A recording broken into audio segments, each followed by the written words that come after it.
1000 കോഴിക്ക് അരക്കാടെന്നാണ് പഴമക്കാർ പറയാറ്. ഹായ് ഫ്രണ്ട്സ്, പുതിയൊരു വീഡിയോയിലേക്ക് എല്ലാവർക്കും സ്വാഗതം. ഇന്ന് നമുക്ക് കാട ഫ്രൈ എങ്ങനെയാണ് ഉണ്ടാക്കുന്നതെന്ന് നോക്കാം. അതിനായിട്ട് ഞാൻ 5 കാട വൃത്തിയാക്കി വെച്ചിട്ടുണ്ട്.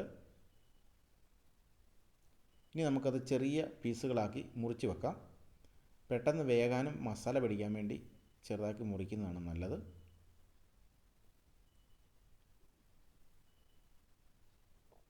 ഏതാണ്ട് 200 മുതൽ 250 ഗ്രാമുള്ള കാടപ്പക്ഷി 5 എണ്ണമാണ് ഞാൻ വാങ്ങിയേക്കുന്നത്.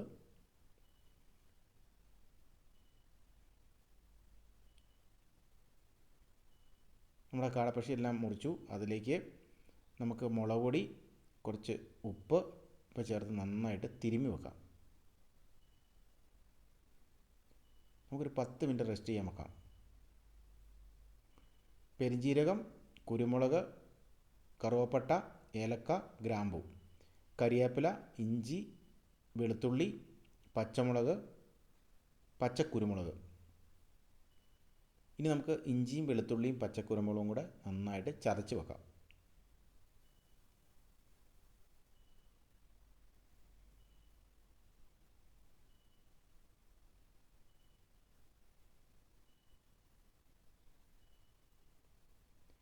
ബാക്കി മസാലകളെല്ലാം നമുക്ക് മിക്സിയുടെ ജാറിലിട്ട് നന്നായിട്ട് പൊടിച്ച് വെക്കാം.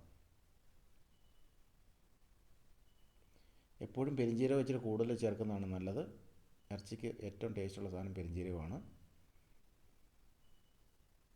നന്നായിട്ട് പൊടിച്ച് വെച്ചിട്ടുണ്ട്. മസാല തിരുമ്മി വെച്ചിട്ടുണ്ട്. ബാക്കിയെല്ലാം ചതച്ച് വെച്ചിട്ടുണ്ട്. കുറച്ച് ചുമന്നുള്ളി എടുത്ത് വെച്ചിട്ടുണ്ട്.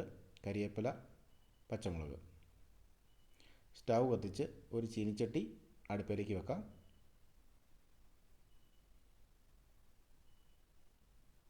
അതിലേക്ക് വെളിച്ചെണ്ണ ഒഴിച്ചു കൊടുക്കാം. ഇച്ചിരി കൂടുതൽ വെളിച്ചെണ്ണ ഒഴിക്കണം. വെളിച്ചെണ്ണ ചൂടായി കഴിയുമ്പോൾ കടുക് ഇട്ട് കൊടുക്കാം. അത് പൊട്ടിയതിന് ശേഷം നമുക്ക് ഇഞ്ചി ചതച്ച് വെച്ചേക്കുന്ന ഇഞ്ചി, വെളുത്തുള്ളി അതെല്ലാം ഇട്ട് കൊടുക്കാം.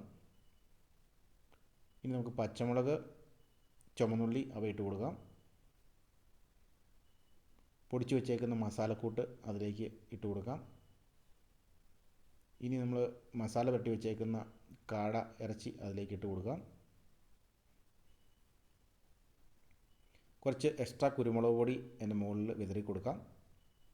നന്നായിട്ട് ഇളക്കി യോജിപ്പിക്കാം. ആ എണ്ണയിൽ കിടന്ന് ഒരുമാതിരി ഫ്രൈ ആകണം.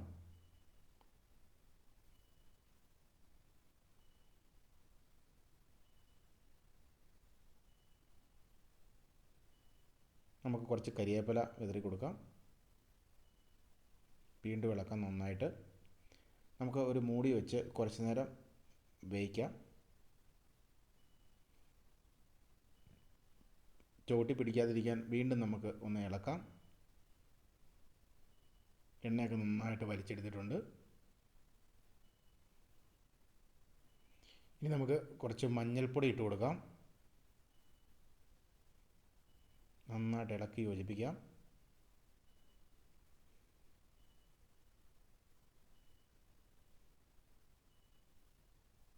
അതിലേക്ക് കുറച്ച് വെള്ളം ഒഴിച്ചു കൊടുക്കാം.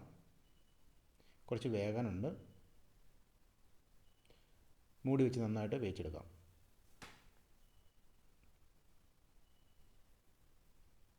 ഏതാണ്ട് പാതി വെന്തിട്ടുണ്ട്. നന്നായിട്ടൊന്ന് ഇളക്കാം. ഇനി മൂട തുറന്ന് നമുക്ക് വേവിക്കണം. അതിൻ്റെ വെള്ളം വറ്റാനുണ്ട്. അതിലേക്ക് വീണ്ടും നമുക്ക് കുറച്ച് കുരുമുളക് പൊടിയും കൂടെ വിതറി കൊടുക്കാം. നന്നായിട്ട് വെന്തു. നമുക്ക് ഒന്ന് നന്നായിട്ട് ഇളക്കി യോജിപ്പിക്കാം.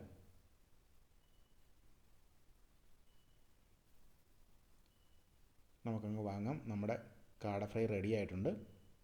ഇന്ന് ഞാൻ കപ്പയാണ് എടുത്തേക്കുന്നത്. അതിൻ്റെ കൂടെ കഴിക്കാൻ പറ്റിയ അടിപൊളി ഒരു വിഭവമാണ്.